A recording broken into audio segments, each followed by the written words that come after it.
Good afternoon. My name is Neil Smith. I am the chairman of the Indiana chapter of the National Organization for the Reform of Marijuana Laws. I'm also a historian for Relegalize Indiana. I want to talk to you a little bit about hemp. Indiana's farmers have been seriously hurt, particularly this year, by a combination of disasters, both natural and man-made.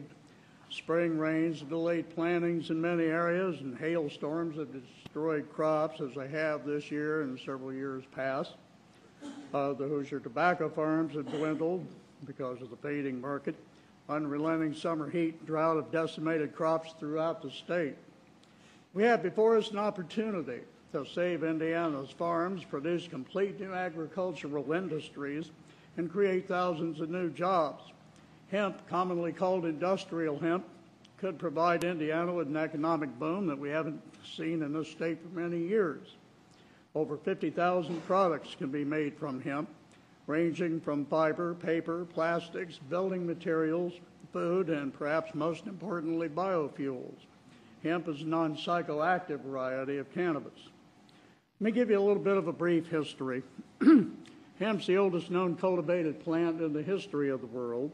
The Chinese began growing hemp in roughly 10,000 BC. Hemp in Indiana goes back to 1821 when escaped slaves came north and established the first commercial hemp operations in Couts and North Liberty. As the state settled, hemp mills sprang up throughout the state in places like Shelbyville, Greencastle, Albany, and Conner Prairie in Hamilton County. Eli Lilly, in conjunction with Parke Davis, developed a strain of cannabis for their medicines called Cannabis Americana at their research farm in Greenfield, Indiana, in 1903. By the 1930s, most Hoosier farms had at least one hemp patch. My father, born and raised in Hancock County, told me his family had two hemp patches. One they grew for their clothes. The other, what was called sweet hemp, was for, as he put it, the men to smoke after the day working in the fields. Hemp was made de facto illegal in 1937 with the passage of the Marijuana Tax Act that required farmers to purchase a tax stamp, but those tax stamps were very rarely issued.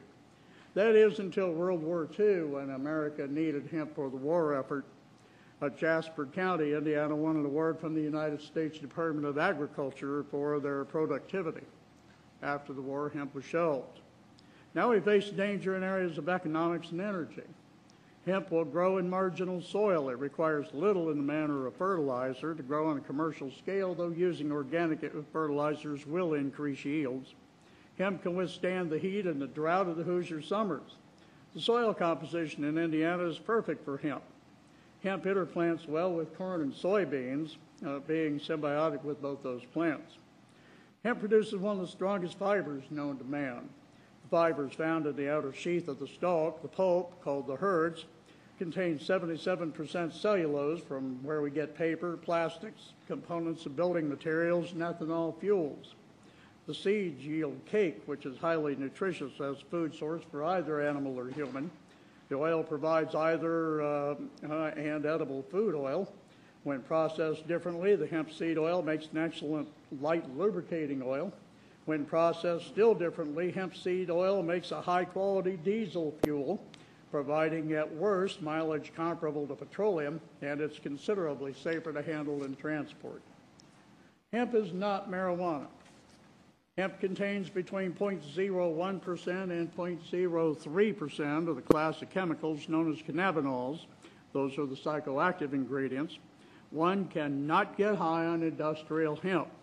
Some have expressed concern that an industrial hemp crop can hide psychoactive marijuana. The Hemp Industries Association, the HIA, puts it this way. Varieties of cannabis that are high in THC and low in CBD, the cannabidiols, when grown for their flowering tops and leaves as a drug, is a horticultural crop. There's a lot of tending and handwork in the fields. Other varieties of cannabis that are low in THC and high in CBD, when grown for their seeds or fiber, is an agricultural crop, agricultural hemp, if you will. Drug-type varieties grown as a drug crop will get you drugs. Fiber-type varieties grown as a fiber crop will get you fiber. Oilseed type varieties grown as an oilseed crop will get you Oilseed. If you grow an oilseed type variety, fiber type variety, and or a dual purpose oilseed variety, as you would a drug crop, you won't get drugs. It's a genetic thing with the plant. It's a simple agronomic fact that it's all about growing the correct variety in the manner needed to produce the end product that you're trying to get. Those preferring to grow marijuana do not want their crop anywhere near hemp. Cross-pollination would basically ruin both crops. Hemp plants are grown much more closely together than marijuana. Seeding rates for hemp are measured in pounds of seed per acre, whereas seeding rates for marijuana is measured in ounces per acre. Marijuana, when you grow it outside, you want at least 4 feet between each plant. You want the plant short, you want the plant to develop its foliage. When you're growing for oilseed or fiber or pulp or whatever you're growing, you want the plant to grow as tall and spindly as possible with as little foliage as possible and as many seeds as possible. You don't want it to develop into a short, bushy plant. You do with psychoactive marijuana. Hemp's economic impact is being felt in Canada, which has permitted hemp since 1999. A variety of U.S. companies have started importing hemp fiber, pulp, and seeds to produce a variety of products. It is legal, of course, to import hemp products or components. 2 Indiana companies already utilize hemp. Foods Alive in northwestern Indiana produces hemp and flax crackers, oils, and other hemp foods and cosmetics, things for the body. Flexform Technologies in Elkhart, Indiana, produces automobile interior parts and other plastics from hemp and other natural fibers. The HIA, the Hemp Industries Association, estimates the total retail value of North American hemp food, vitamin, and body care product sales to be in the range of $121 to $142 million for 2010.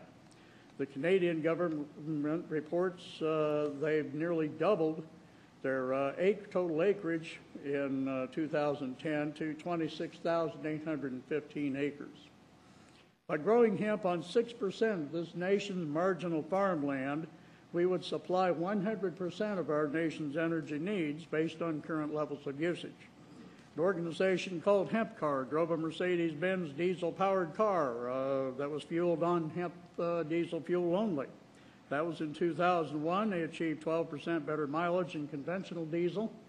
The fuel was made from imported sterile hemp seed by Apple Energy in Marysville, Ohio.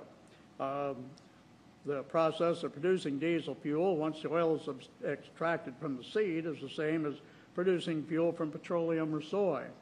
Ethanol fuel comes from the herds and uses a similar process as producing petroleum-based gasoline. Once you convert the herds to charcoal, the ethanol process is precisely the same as what we're now using for corn. As a building material, hemp is superior to wood and conventional concrete products. Hemp fiberboard is lighter, stronger, and more water-resistant than wood. Hempcrete, it's called, is produced from the fiber and the pulp of the plant mixed with water and lime. Indiana's soil is rich in lime. Limestone permeates, or underlies, I should say, the entire state. Hempcrete is lighter and stronger than the traditional concrete, plus it's self-insulative. Indiana's rich in lime. Cementville, Indiana, was once the concrete capital of the world. It could be again. Hemp could revitalize that southern Indiana community as well as all of our cities and towns with locally produced products, keeping our money and our jobs here in Indiana. It's rare a state could find brand new yet ancient crop to bolster the health and well-being of its farmers, yet we do have that opportunity with hemp.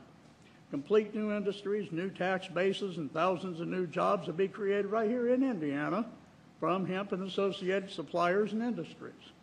Time Indiana legalized hemp for the economic benefits of the state and its people.